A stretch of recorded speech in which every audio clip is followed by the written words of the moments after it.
Hello, my name is Rachel, and I'm the Research Support Coordinator at the Care Starts Now. And today I am joined by one of our funded researchers, Dr. Jessica Bell from Children's Cancer Institute in New South Wales, Australia.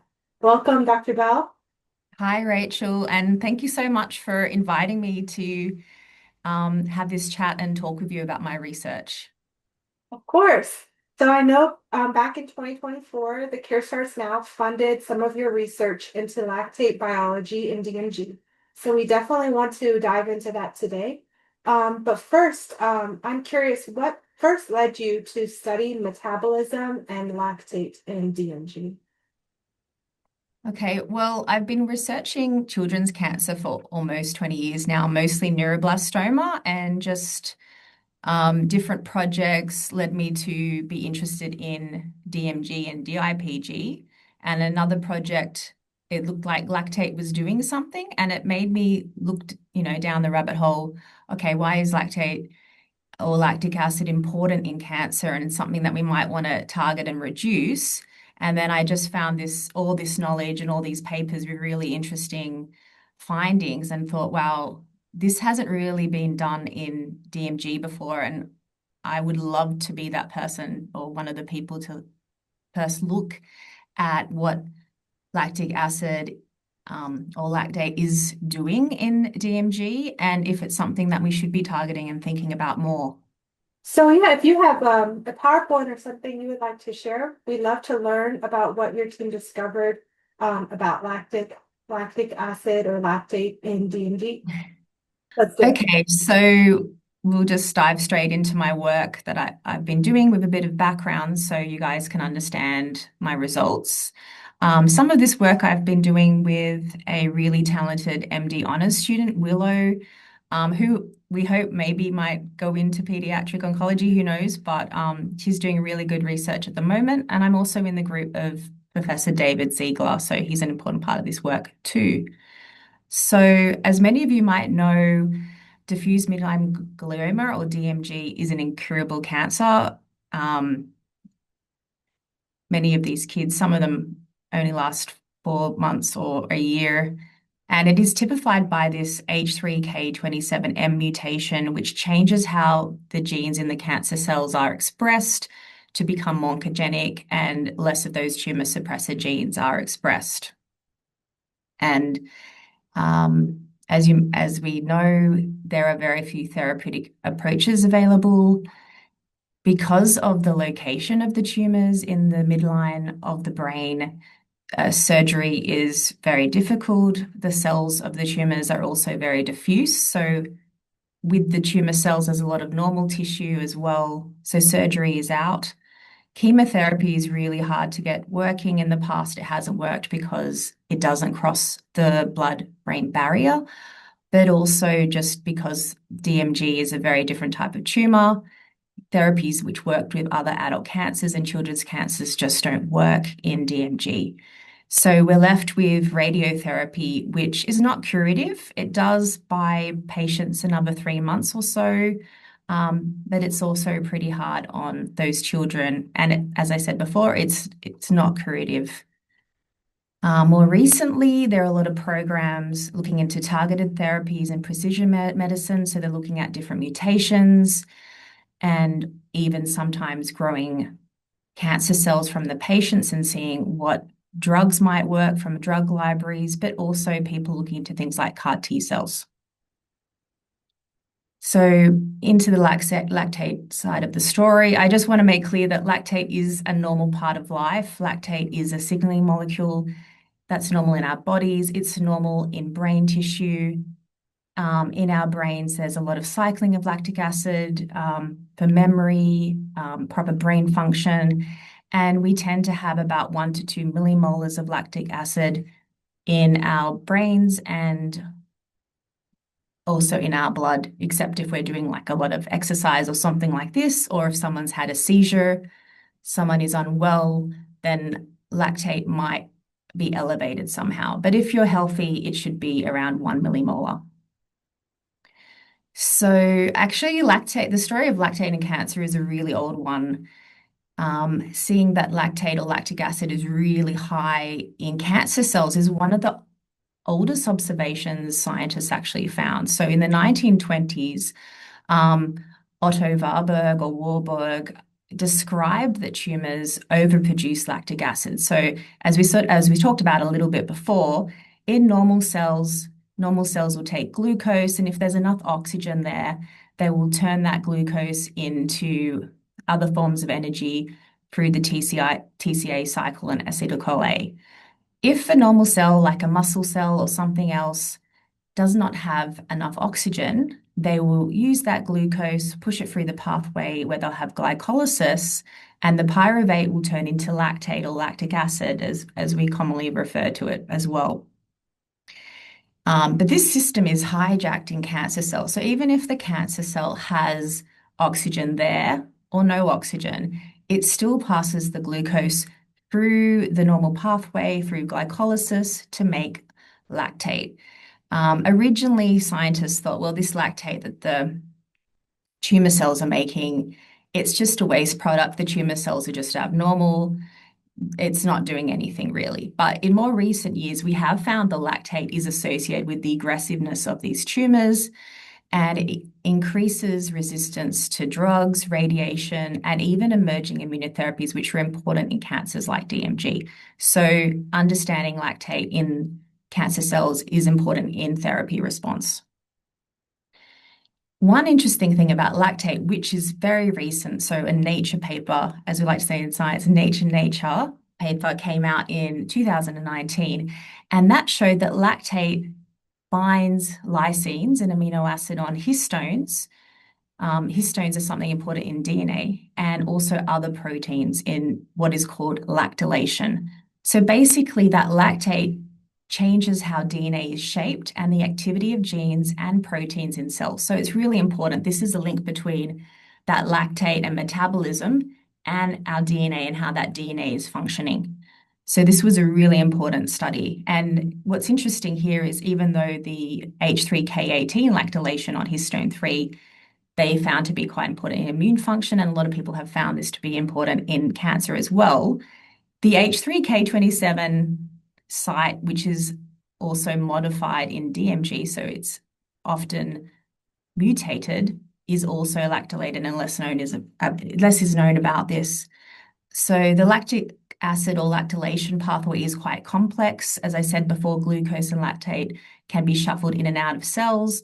And then we also have proteins which use that lactate to adjust other proteins and also the DNA in cells. So after learning about how important lactate is in gene function and how DNA works and how aggressive tumors are, I wanted to see, are DMG cells addicted to high lactate? And is this something that can be targeted in DMG? Should we be trying to lower lactate in DMG? Because at that time, at least, there wasn't much known about this lactylation part of the lactate pathway. So there are reports, though, that there is higher lactate levels in DMG, at least in models. So this paper here is looking at lactate in glioma cells. So they had a glioma line and they had a version with the H3K27M mutant. This made the cell DMG-like. And when they looked at with and without that mutation in the cells with the mutation were releasing and excreting more of the lactate, like quite a lot more, almost 3 times the amount of lactate was being produced in these mutated cells. This is just a beautiful work, beautiful imaging by Batsios et al. Or Batsios and colleagues from this year, actually. And they have a mouse where they've injected DMG tumors into their brain and growing those tumors in the brain. And they use special imaging that could pick up where the lactate was in the body. And you can see here with red being really high levels of lactate. The lactate is in the tumors, as you can see here. The tumor is basically glowing with lactate. but the surrounding part of the brain and normal tissues, it's very low. So there's something about the tumors, the DMG tumors, that have a lot of lactate in them. So this is really new data, and it was made possible from the funding that you gave, but also the work was made possible by the CBTN Tumor Bank in USA and the children and the families who bank the tissue. So I just want to say thank you so much. It was really hard to get these precious tissues. And this is really novel work because I can't really find anything online like it or published. So, as I said before, in models, we do see that the DMG cells have huge amounts of lactate, but no one looked in patients yet. So in brain tumor tissue, these are all different types of brain tumors, DMG here in red, but we have high-grade gliomas and other things. Most of these tumors that I tested actually had quite high levels of millimolar amounts of lactate in them. And this is one of the first studies worldwide. Unfortunately, because that work is so rare, I have a lot of trouble comparing it to anything. So generally speaking, when we think about adults and what's known about the normal brain, 1 to 2 millimolar is generally considered normal, but we have to view this work a little bit cautiously. With blood, it's a different story. We do know what normal levels of lactate should be in the blood or the plasma of the children. So a normal child, if they're above 2, will have a normal range of 1 to 2.4 millimolars of lactate. In babies, it might be a little bit higher. And when we look at the children's plasma or blood and look at how much lactic acid is there, the DMG, I've only got 2 patients here with their plasma, but it is really quite high. It's between 5 and 10 millimolar. We do see, though, also the lower grade tumors do have this lactic acid too. So I've talked with a few doctors about that, and they said, oh, yeah, we seem to see a lot of lactate. Lots of sick children have high lactate. So again, this is really interesting data, and we need to think further about what that means. But it is some of the first types of data on lactate in children with brain cancers. So is this a bad thing? As I said, we have to treat this data with caution, even though it's really exciting. And because of the papers, as I said, from adult cancers, we do know that lactate increases cancer resistance to radiation, but also CAR T in adult cancers. So it is something that we need to think about in future. Are these levels of lactate impacting how patients respond? So I just would like to bring up a publication from, I think it was 2 years ago now, from Scientific Reports. This is actually about adult glioma.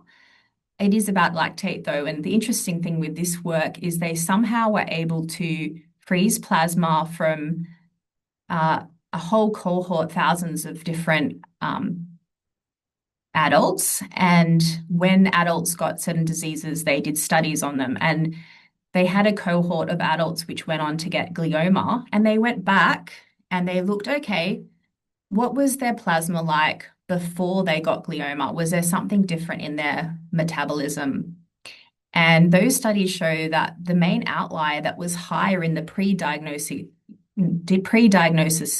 plasma was lactate too. So there is a lot of evidence that lactate might be an early indicator of glioma, but nothing like this has ever been done in children. That would be great if we could somehow do something like this in children and look, when a child gets childhood cancer, look earlier at their pre-stored blood and see what's going on. But at the moment, it's just not feasible. And you can see that compared to controls, the pre-diagnosis cases were higher, but also there was a trend where when they did get diagnosed, the lactate had increased a little bit.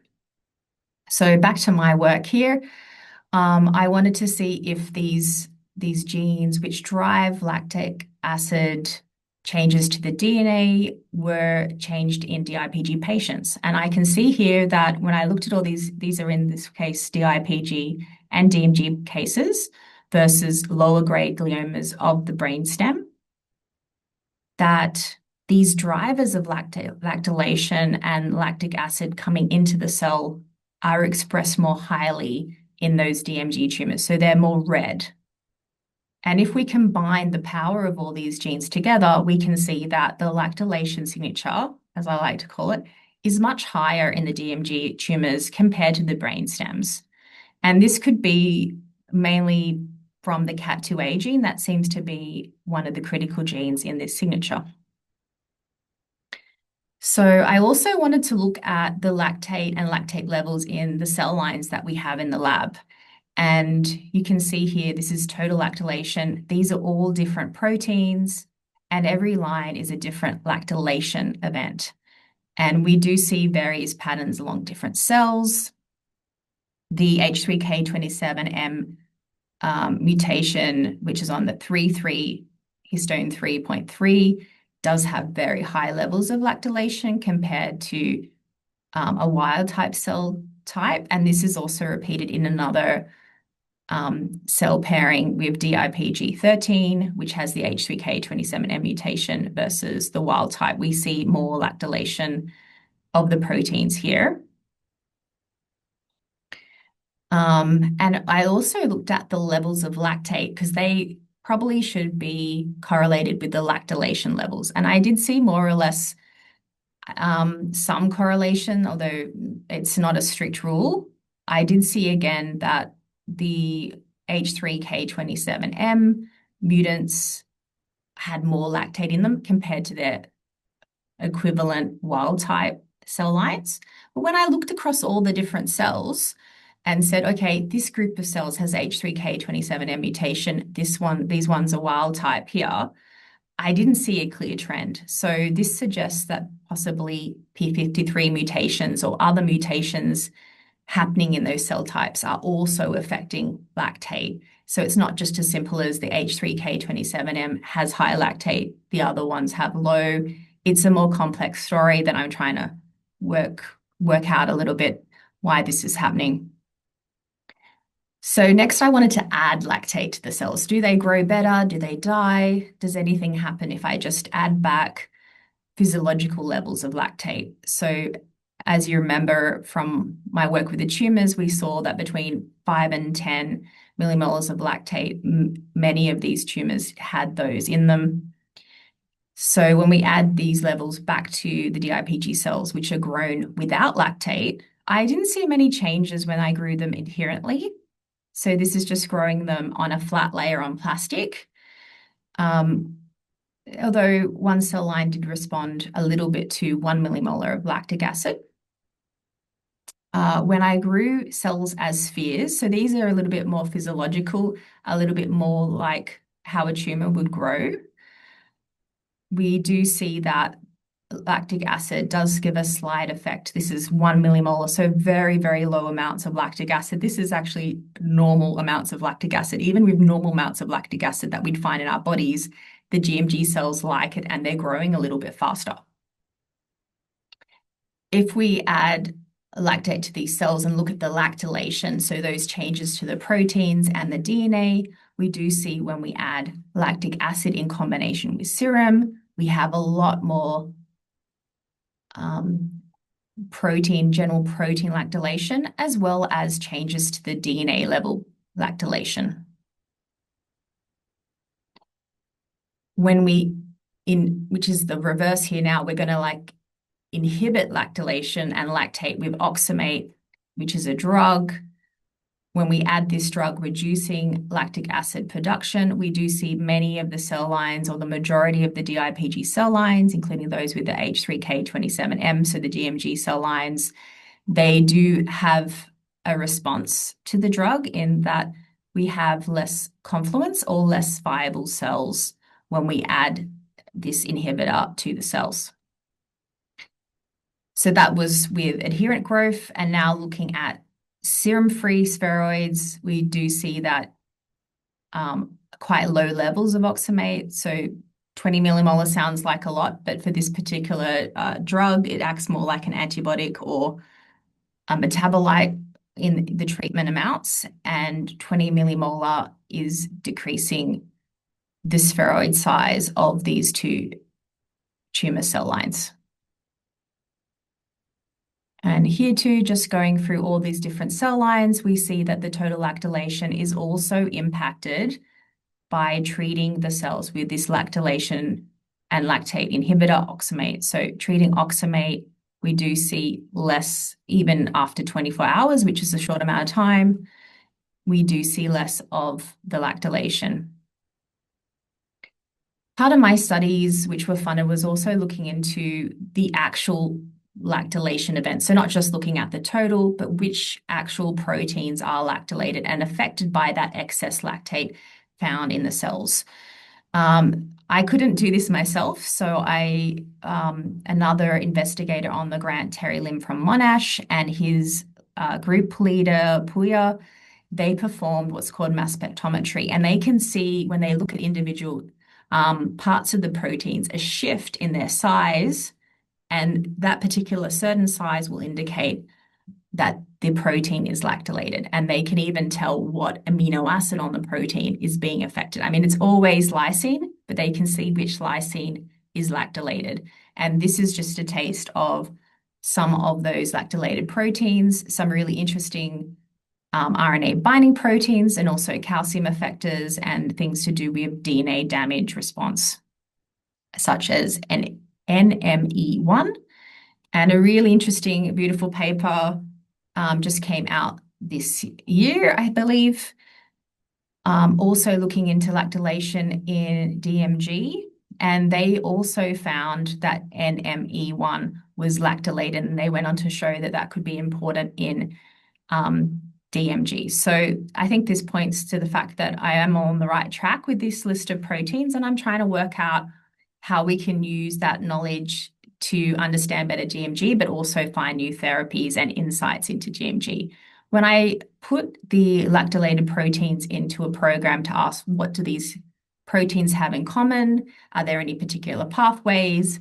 So the computer spat out glycolysis as one of the top pathways that might be indicated by these lactylated proteins. That's really unsurprising and good, I have to say. So glycolysis is part of the lactylation pathway. So it's interesting that proteins which are lactylated are also possibly involved in glucose being converted into pyruvate. So that's interesting. But there's also some other things here, such as cytoskeletal changes, which might indicate other levels of how lactylations are affecting the cells. I also looked into how the RNA or the gene expression was changed with RNA sequencing. I treated DIPG or DMG 007 cells with both lactate or oxamate, that drug which lowers or inhibits the lactate production, and I looked to see what is happening to those cells after the treatment. And we do see lots of different changes. So even physiological levels of lactate are changing how those cells behave and what genes they are expressing. So of course, this is just cells on plastic. We always want to know, well, what's going to happen in a mouse model of DMG. So we took the same DIPG7 cells, and we obviously have control mice, which are still stressed with the treatments. So they are given saline or other controls, and we compare the treatment groups to those. I had a group of mice which were treated with sodium lactate, and also a group which was treated with oxamate, quite high levels of oxamate, which are going to reduce, hopefully, the lactic acid production in the mice, in the whole mouse, and also beta-alanine. So I don't have time to talk about this much already, but there are papers which show that beta-alanine can heavily impact the conversion of the lactate onto those proteins. So binding the lactate onto the lactylation, making those protein activity changes requires something called AARS. And this is very much inhibited by beta alanine. So I was hoping to maybe see if inhibiting at this point might impact DMG formation in tumors. And yes, this is actually the same amino acid that you find with, for want of a better term, gym rats might be consuming. And I used a very high quality supplement to treat these mice at the same level that humans might consume. So this was a bit sad for me because you always want to see even with the monotherapy a really clear effect on DMG, even though DMG is a very aggressive tumor. I did see that changing the lactate levels, increasing lactate or decreasing lactate production or lactylation didn't seem to have any statistically significant effect. You can see here there is a slight trend where maybe lactate is making the cells grow faster. Just note that these mice don't have a full immune system, and lactate is also important in the immune system. So we don't know if maybe this effect would actually work better if we had both the tumor cells in an environment with also, the tumor cells in an environment with also immune cells. But this is what we have with the model that we commonly use in the lab for a first line check of treatments. The inhibition with the beta alanine or the oxamate did produce any increase in survival time. So there was no benefit to the mice. I got a bit excited here that maybe some mice would have lived a bit longer with the beta alanine, but it's just not significant. So this wasn't that surprising to me though, because a lot of the papers that I read, both oxamate and lactate, when they're using that in understanding treatment ideas, it's usually in combination. So this is just one example with CAR T cell therapy, but it's also seen with things like radiation, cisplatin, all different types of therapies, all different publications. They will show something similar. So this paper has the control mice. So they're just given saline. And when we have the oxamate there, it's only a very slight effect, which in this case is also not significant with just the oxamate alone. But when you have CAR T cells in blue, we have a certain increase in survival. And when we add the CAR T cells with the oxamate, we do see that those mice then do see a benefit. So this was just a start. We know that oxamate is not toxic, and as well as the beta alanine, which was never going to be toxic anyway, but we know that we can treat the mice with these two factors. And now it's just a case of what should we combine them with? What is the next step for combination? So does lactate abundance impact response of DMG to current therapies? So there aren't really current therapies so much as the radiation, which lengthens life a little bit, and those targeted therapies that might be suggested upon analyzing the tumors.